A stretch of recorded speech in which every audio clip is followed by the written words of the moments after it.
Welcome to Theory of Conspiracy. Don't adjust your headset, you are listening to three northern lads from the UK talking about their own beliefs whilst challenging each other's. Hi, I'm Nick and I'm the truther. Hi, I'm Andy the Skeptic. Hello, I'm Carlos. I believe. Hi TheoCons, welcome to episode 13, Unlucky for Some. This episode we're going to talk about Flat Earth and Flat Earthers. Before we get into it, this is the news. So the first big chunk of news is we've started a live stream channel on Twitch. You can check our social media out to find the links. We're going to be posting about it after we've recorded this episode. We've done an intro episode just to test the technology and make sure we were happy with the quality, etc. That gets pushed out to our YouTube channel, but I think you can also watch it back on Twitch as well. So you've got a choice of where you want to go to if you want to go back and listen to it. The good thing about Twitch is it's interactive, so if you want to pop on during the live stream, you can chip in and ask questions because we'll be keeping an eye on the chat feed. We're going to record our first episode on Thursday the 23rd at 9 p.m. That's UK time, so at the moment we're in British summertime, so that's 8 p.m. GMT, or it's 4 p.m. Eastern Daylight Savings Time in the US, or 1 p.m. Pacific Time in the US. Take your pick. You know, in fact, that's quite handy because we're talking about flat Earth. How can we have all these different time zones? Anyway, that wasn't on purpose. I don't know what happened there. So there we are. Yeah, check the social media out for that, and hopefully you'll enjoy that. I'll also be picking the audio of selected episodes and putting them out as podcast episodes, basically. So you'll be able to listen to it in audio form anyway. But if you do fancy seeing our bright, shiny faces, then you're welcome to. Nick, I've not really spoken to you on the podcast. Did you listen back to the Carlos's episode? I know he's phoned you and talked about it, but I'd have to refresh my memory on what happened. I think he probably just had a mental episode. That's what I thought he was having when he phoned me up on the Saturday. One thing he's probably not told you, and I know I've not told you, but he phoned me up on the Saturday and he told me all this stuff that was going on and basically how he was having this breakdown. And he it wasn't a breakdown. I was having a mental episode. Listen to it. Go on. No, don't go for semantics. Keep going, Andy. What was the point you're making? Your messages from aliens. Anyway, he's telling me all this, and he said, Andy, it's your fault for asking me those 5 questions. Those questions did something to me, and I said, Carlos, I said, I'm going to tell you something now. I said, but I'm a bit scared to tell you. I'm not sure I want to tell you. He goes, go on. I said, Carlos, I remember this. You remember it? Yeah. I've been doing some research about 5.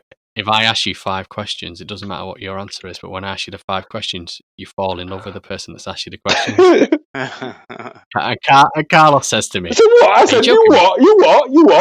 It's like... he's like, are you lying to me? I went, no, I'm being serious. And he went, do you know what? I feel all fuzzy now.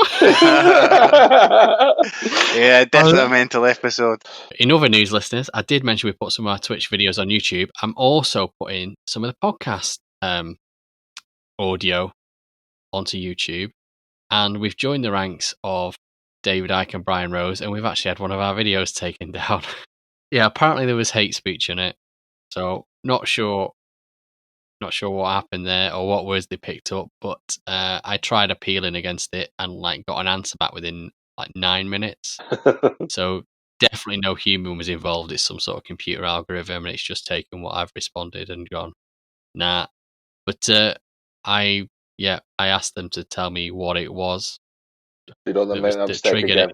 Yeah, that triggered it. Yeah, exactly. We don't. So who knows? And doesn't make sense to me because if anything, there's hundreds of videos out there that are banging on about 9/11 or whatever, and I'm actually trying to spread the word that actually that's rubbish. Yet it's my video they take down. So what's going on there? If you want to find our YouTube channel, Twitch channel, any other social media channels, or any of the links to listen to this podcast, there's a link in the podcast description. It'll take you to all my links and literally all our social media pages, streams. They're all listed on there. So go there and click away. If you would like to support the podcast, please talk about this with your friends or give us a review on iTunes. You can comment or contribute at TheoConPod, that's at TheoConPod,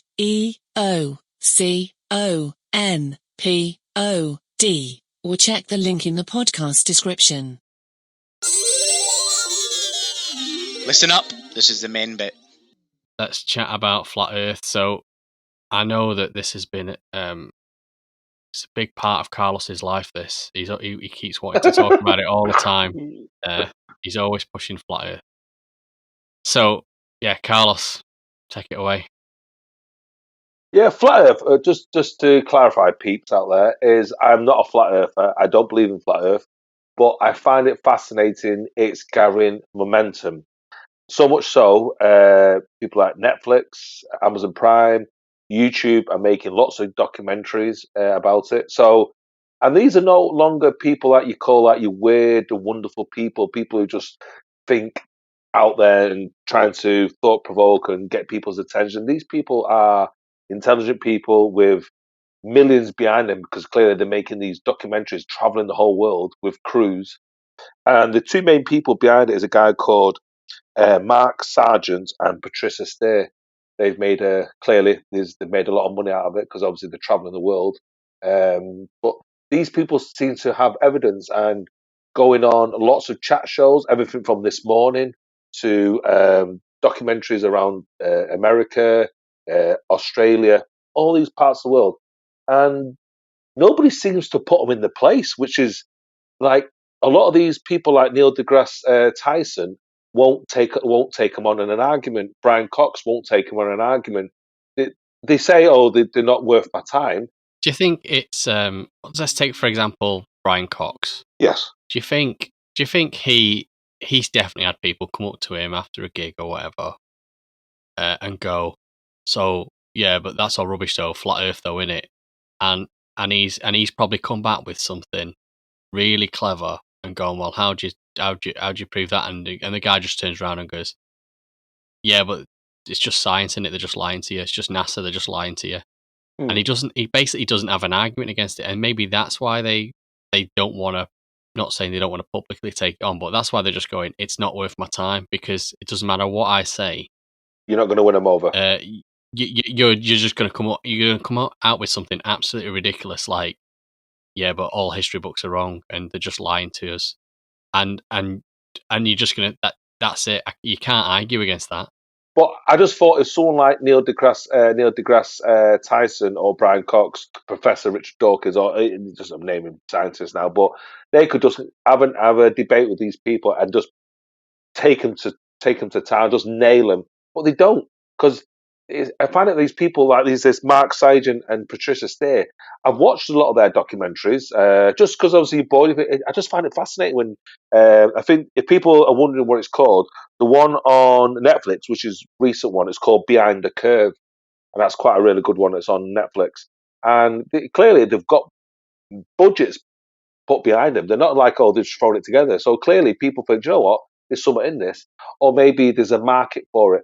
And they must think there must be millions of followers, because I don't think there's tens of thousands. I think they've got millions of followers around the world believing this, and that worries me a little bit because amongst these million followers, there could be people who are professors, people who are teachers, people who are in education believing it. There's billions of people believe that some guy in the cloud created everything and everybody. So Okay, that makes sense. people want to believe in something. I think it's human nature to worship false idols, kind of thing. I think people need to idolize something to pivot kind of moral things off, and just in general, they just need something, a higher purpose, to keep things into perspective for themselves. There's a guy in Liverpool who's gone into this quite deeply, and I'd love to go and watch his talk on it one day, but obviously don't know what's happening with that for the lockdown. I'm waiting for him to do it virtually online, but he's not done so yet, unless I've missed it. But yeah, basically it's a bit weird. You got a mix of people that maybe that are atheists but still want something to believe in, so they believe that they're not saying it's a god, but some other intelligence has created this dome and this disc that we live on, and that's their fantasy. But then you also have, and he said this was surprising, you also have a lot of people that do believe in God, and it was because when you say like God created Earth and the heavens and all this, it's big, it's a lot of stuff. So when you scale it down to Earth is just this flat disk, there's a lot less material that goes into it. So it sounds like something that someone could build if they had the technology. Put a big dome over the top of us with LCD screens in it that project the night sky, or whatever's projecting the night sky, because they don't believe space is there, it's a projection, or it's painted on, or whatever the hell. All these different theories. So yeah, it's a weird mix of people that both don't believe in a creator and do believe in a creator. It's a weird. It's very weird. But I was also reading something just today that one guy was saying actually, when he's talked to a lot of people, that they all have in common that they sort of got into it through YouTube. I can come back to YouTube because they've been criticised for their flat Earth videos. So I can come back to that. But he was also saying that okay, so you've told me how you got into it, and but what was going on at the time? Why did you start looking for answers and stuff like that? And a lot of people had gone through something, whether it was a breakdown or some sort of event in their life that sort of made them go and question what is reality? Why are we here? What are we doing? And they started looking for answers, and they stumbled across a flat Earth video, and they ended up going down the rabbit hole because they were looking for answers, but they didn't know what the question was. So they sort of latched onto this flat Earth thing, and it just went with them. And a lot of people, it says it only took them one video. It's like it only took them one cigarette to start smoking. Some of them it took 20, but once they had that 20th video, that was it. They couldn't quit. Do you two know any flat earthers? Only you, Carlos. I'm not a I flat think my earther. sister was into it. My sister liked it for a bit, I'm sure. I don't know. I just mocked her every time she mentioned it. I've spoken to a flat earther, and the one thing flat earthers, I don't. Obviously, a lot of them mainly America based, but I have spoken to a flat earther, and I said, just give me one evidence that would might convince me, or just tip me over if I was sitting on the fence. He says it can't. There's no. I said, what do you mean? There's not one single evidence. Is there no documentation or some kind of photo or a video clip? He goes, no. It says you have to start reading it, and then maybe if you start investing in time, and maybe between 12 to 18 months, the penny will drop, and you'll realize the Earth is flat. I'm thinking that means you're just convincing yourself that it's flat rather than evidence. So that's what he told me. He says he didn't believe it. He said he was a non-believer. Then he started a bit like yourself, what you just mentioned there. Started looking for something. He found something. He started researching. And he started realizing, you know what? NASA have been lying to us. The government have been lying to us. The Earth is flat. And then he convinced himself.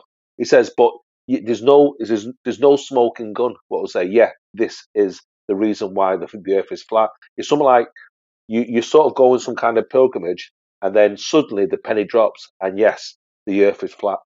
I know. So in fact, I know two people. One guy who I will be talking about again, but he's convinced. Says Carlos, don't care about these photos. I don't believe we've been to the moon either. He doesn't believe we've been to the moon. And then I started looking into it. Says, okay, these guys are intelligent guys in good job. One's a director of a company, one's a business owner. So they're not your dickheads. These guys are respectable businessmen. But the one thing I did find interesting is, and it sort of leads us on to what you mentioned before, Andy, regarding space. You got another fraction of flat earthers called space is fake. They were so radical and wayward thinking that even the flat earthers said, listen, form your own group. So Space is Fake is a group which originally started with flat earthers. So you got people who think space is fake now. And these people, I thought, this is a gimmick, it's a piss take. No, there's actually people out there who think it's like projections into the sky. So space is fake. They convinced everybody, like, in the 1800s, they'd sussed out the science about the planets going round the sun and stuff like that, and why then? If the flat Earth was the prevailing theory, it would have carried forward, but it didn't. It was superseded by this one. And yeah, that's just no call. I think it's a recent internet phenomenon thing, like loads of just 4chan shizzles, just stuff people trying to create to get traction and get clicks and get, I don't know, stuff just runs away with itself. I mean, if you look at things like how they tell us about new planets that they've found, and possibly there's life there, because the way they measure it, is by things orbiting round the sun, and they can tell by the way that the light's broken up, or the light that they're measuring coming from that area, with the way that it gets interfered with, what's going on there, what chemicals are in that area that they're looking at and stuff like that, what the light's passing through and all that kind of stuff. And they're able to make some pretty accurate calculations about some pointless stuff that's trillions of miles they, away. Nick? That's what? Nick, What? who's they? NASA. What do you mean? Who is that? Who is they? Science. NASA? Science is able to make predictions, and calculations. But NASA's only one part of science. NASA's only one part. There's independent scientists all over the world and stuff like that. And the science that these guys are using was proven, most of it, like I said, in the 1800s, like 200 years ago. They're just lying to you. Of course the scientists are just lying to you. NASA's a bigger No, lie. I don't get it. To me, it's more likely to me that the internet's lying to you than the scientists are lying to you. That's kind of what I think. Okay. Tomorrow we Brian Cox comes out public. Listen, we've been lying to you. The Earth is flat, and we live in a dome. What would that change? What would that mean? Would your life change? No, I don't understand. What would be the negatives or the positives of realizing the Earth was flat and it wasn't oval or egg shaped? Or so, what would be the connotations of the Earth being flat? 2 points, Carlos. It's constructed. Yeah, number one, as Nick's just said, that means someone's built it. That means there's a creator. Okay. Right. So you've got all these religions that jump on the back of that. Okay. Number two, it makes no difference to daily life, is what you're getting at. I agree with that. However, there's a correlation between people that believe in things. It's, to be honest, any conspiracy theory. But if you believe in a conspiracy theory, you're much more likely to believe other conspiracy theories. So although believing in flat Earth is harmless, you're then more likely to believe in like the anti-vax. And if you then go down the anti-vax route, not only are you harming yourself, you're harming your children, blah blah blah. So it does have a knock-on effect. Okay. So people say, what else are they lying about as well? So if they're lying about the flat Earth, they're also lying about if you look at that, then you start questioning everything. So is the Bible real? Is the Quran real? Is XYZ real? It has a knock-on effect. So basically, we would have to rip up the history books and start again, wouldn't we? The Bible's not a history book, by the way. It's another made-up story, Carlos. The people who wrote the Bible believed in it. So you don't believe it, but I believe the people. But I believe people that wrote Jaws believed in it. Yeah, to bring you back on topic, then let's go back down to YouTube. So I think you mentioned about YouTube and making documentaries or something. So obviously, YouTube is a creator community. Yeah, are they making documentaries? No, they're not. It's a creator. That's what I just wanted to put right. It's a creator. It's a creator community, isn't it? Yeah. So anyone can make a fake documentary. But usually if you put something on which is controversial, they'll bring it down. Like if us three made a documentary about 5G or coronavirus, they'll probably take it down. That's true, but YouTube historically have gone. Like I say, it's all algorithms, and they've probably, whoever's creating these algorithms, the IT guys, whatever, they've probably gone, flat earthers, that's not serious, is it? What harm is it? Or do you think what's hot and what's not? Do you think what's hot and what's not at the time? I don't know. Well, recently they have faced criticism for allowing the spread of misinformation and conspiracy theories through its platform. I think last year... Recently they've had more advertisements about things they've been doing and not been doing. Wow. I don't know. Yeah, that's crippling them. Apparently last year, I mean, they're always making changes and crippling the YouTube community, but last year, apparently they did have to make changes to its software to reduce the distribution of videos based on flat Earth conspiracies, because even people not interested in it, I've had flat Earth videos pop up when I've not specifically searched for it. Yeah, I have loads. I don't think this is going to bed. Like I think Nick mentioned it. I think the flat Earth has gathered momentum. Probably it's been around for a while, but I think over since the probably mid to early 90s to the last 30 years, probably flat Earth has gathered momentum. It's gathered. So clearly, people are. When you watch these documentaries, you think, I'm trying to look for like the smoking gun. Are these doing it for a pay packet, or they just do it to be controversial? But these people believe the Earth is flat. They believe the Earth is flat, I should say. Yeah, dude, I'll give you a rundown of the Flat Earth Society, the history behind it. Please. Science, science a bit. Okay, so it's actually called, or it was called, the International Flat Earth Research Society, but people just, it's better known as the Flat Earth Society. Yeah. Set up by a guy called Samuel Shenton in 1956. Any guesses where he's from? Shetland? I'd say probably England by the name. Shenton. Oh, Shenton. America. I would have guessed America, but he's actually from Dover in the UK, so down on the south coast. I was right. I said England. So 1956 was just before the Soviet Union launched Sputnik. So Yep. the first artificial satellite. Samuel's primary aim was to reach children before they were convinced about a spherical Earth. So he was aiming to get them, in school before history books taught them that the Earth was round. Don't know how he was planning on doing that. Obviously, because of Sputnik and the space race, any sort of support that the Flat Earth Society had sort of like eroded during the 60s. But in 1972, a guy called Charles K. Johnson, who was from California, he built it up. He built it back up to about 3,000 members. Doesn't sound like a lot, does it? No. And that was 3,000 members was at its height, and that was in the 1980s. This is before the internet, though. Yeah, it was. Yeah, it started to decline again in the 1990s because I think Johnson died in early 2000s, but apparently had a fire at the headquarters as well. So that obviously affected their social media campaign. If there was not that it was social media back there, but their PR campaign, I should say. But yeah, internet in 2004, a guy called Daniel Shenton. Wonder if Is it a relation? he was a. I was just thinking that. Yeah, I wonder if he was a relation to Samuel Shenton. I'm going to Google the name. So Daniel Shenton, he basically created their first website, and due to social media, YouTube, Twitter, whatever, it basically gave it a platform for like-minded theorists, should we call them? I think psychologists have come up with a leveling effect that's happened because of this internet effect, where basically public just have like less faith in what experts actually say, and they'd rather listen to just someone on social media. No relation to Samuel Shenton. Just a coincidence they both have the same surname.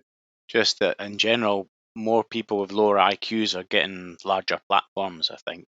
So we're hearing these voices in the past where we would never have heard these people like putting on a Twitter or whatever soapbox.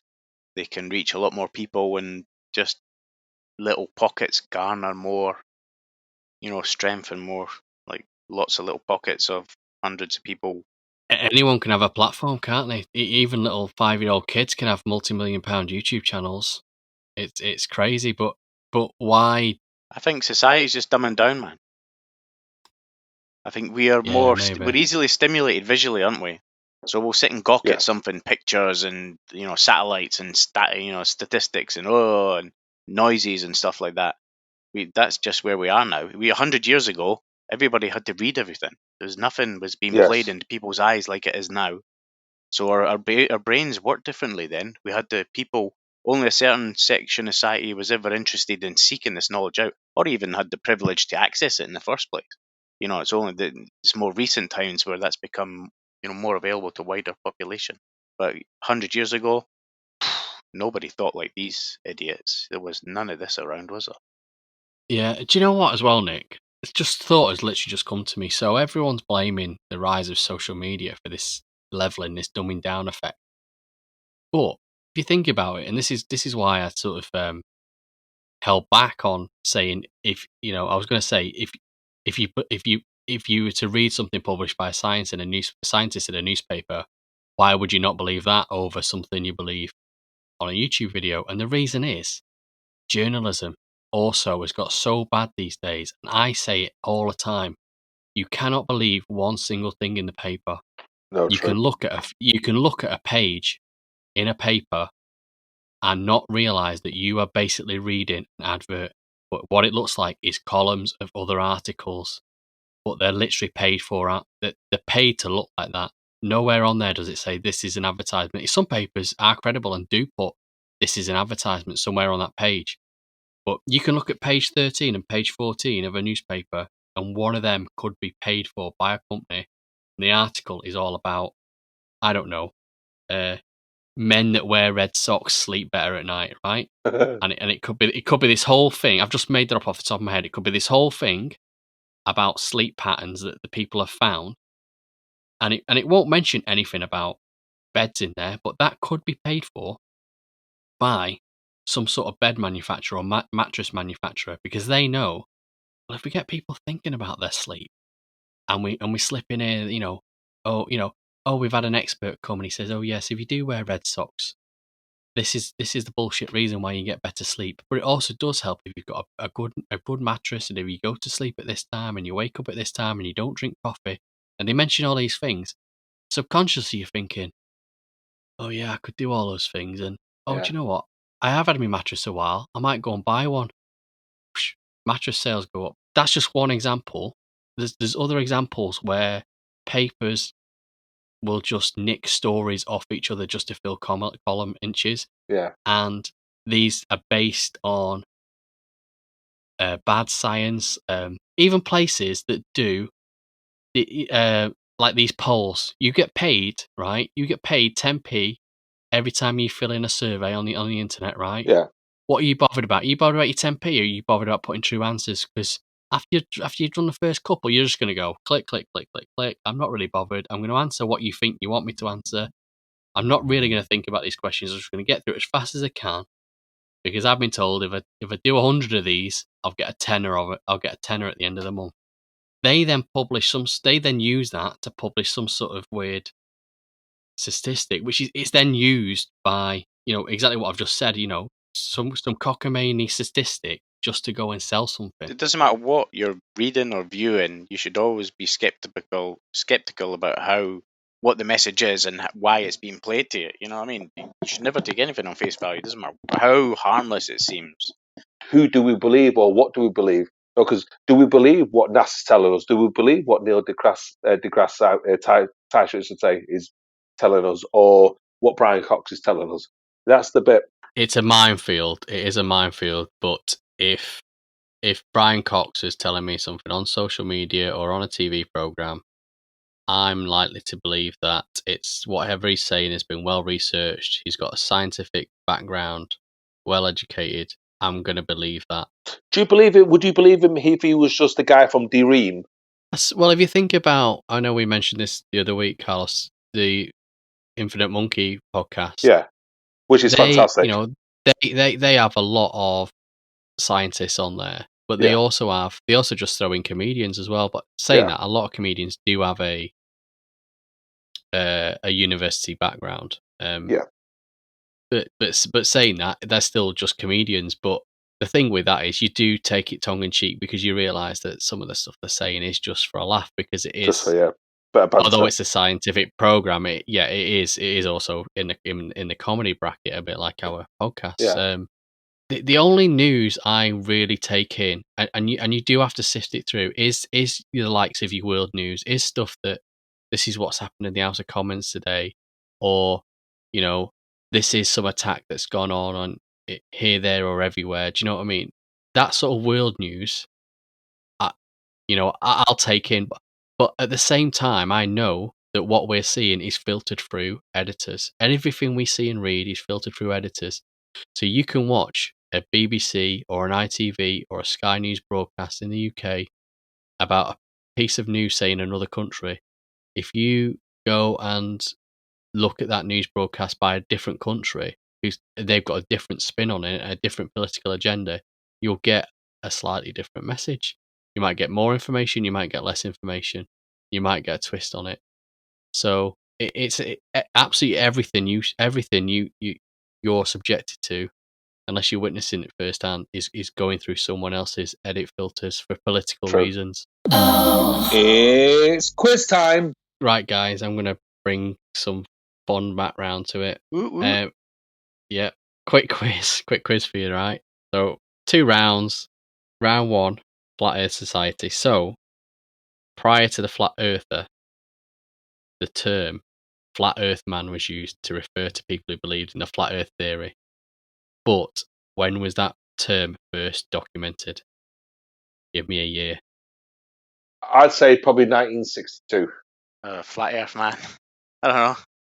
1500s. Whoa. Well, they used to think the Earth was flat back then, didn't they? Is right. And we're going to go for a point who's the closest. So it was actually first recorded in 1908 by George Shaw in the Fabian Essays. Yeah, never heard of him, but apparently the Fabian Essays on Socialism. Yeah, Carlos was the closest, so I'm going to give him 1 point. Excellent, thank you. Question 2. How much would you have given him if he got it right? 1 point. What year was the term Flat Earther first used? 2004. I'd probably say if it was the society was 1956, you said, I'd say probably 1962. Don't know why I said 1962 again, but 1962. It was actually in 1934 in Punch magazine. So Carlos is going to get that again. Excellent. I've already given you these answers, so let's see if you can remember. Which year was Flat Earth Society created? 1956. Where? In Dover. That's all right. Carlos 2 points. Another point for Carlos. Flat Earth Society, most common model is that we live on a flat disk with the North Pole in the center and the Antarctic as a giant wall of ice on the outer edges. Using this model, can you guess the diameter of the sun?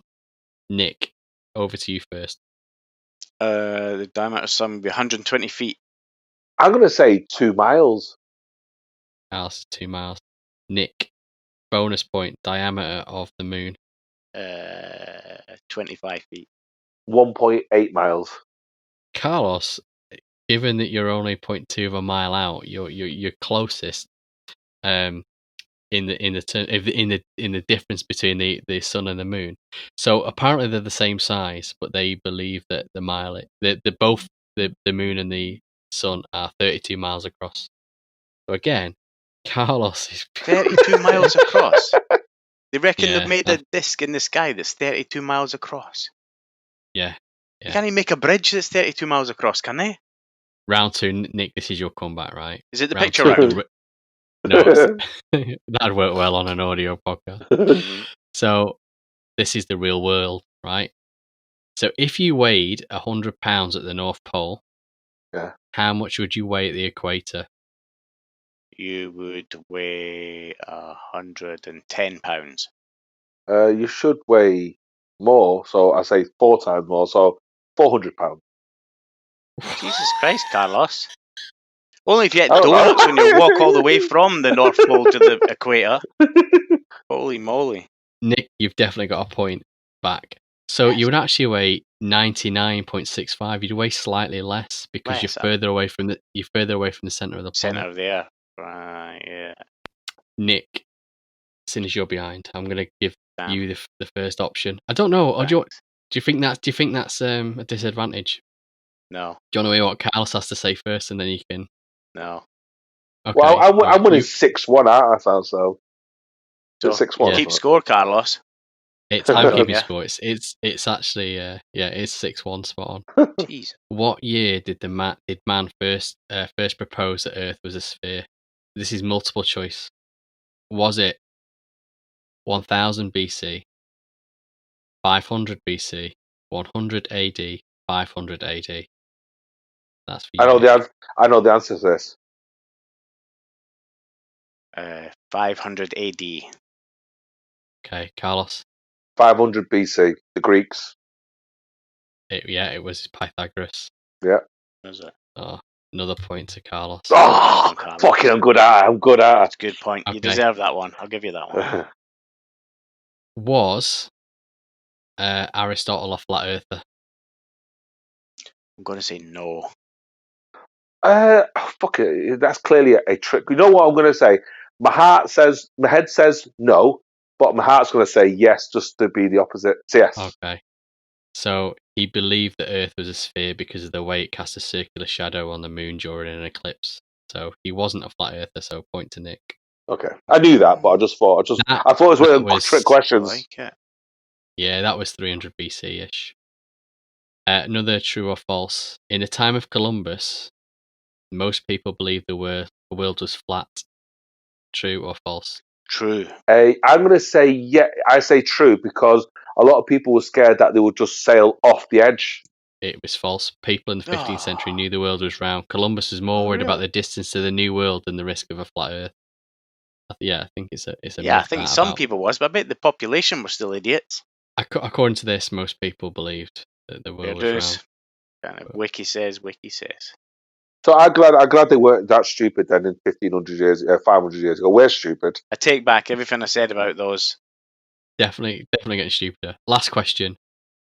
How much greater is the distance between Earth's core and its crust at the equator versus at the poles? Is it, multiple choice, 3 miles, 7 miles, 13 miles, 23 miles?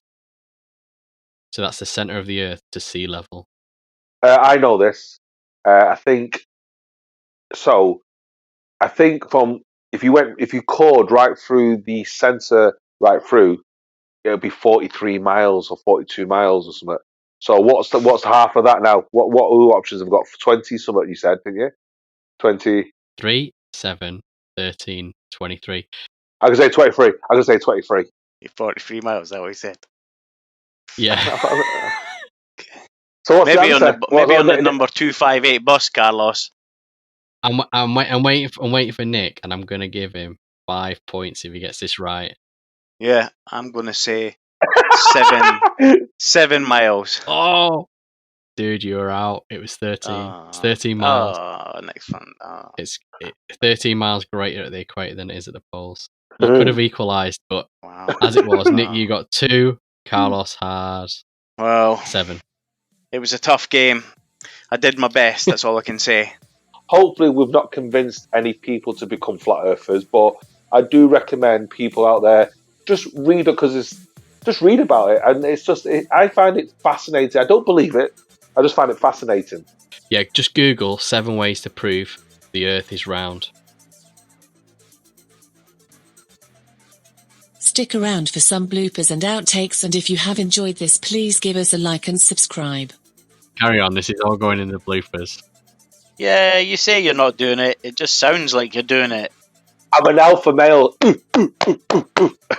My powerful hairy chest. That's what it is. When I'm talking now, don't feel the urge to answer it if I'm asking a question. It's rhetorical. Should we book ourselves a week's holiday in South America somewhere and go and meet a shaman? Oh, fucking hell.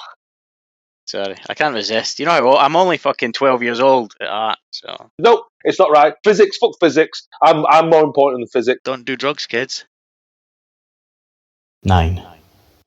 Yellow. 1. 13. Red.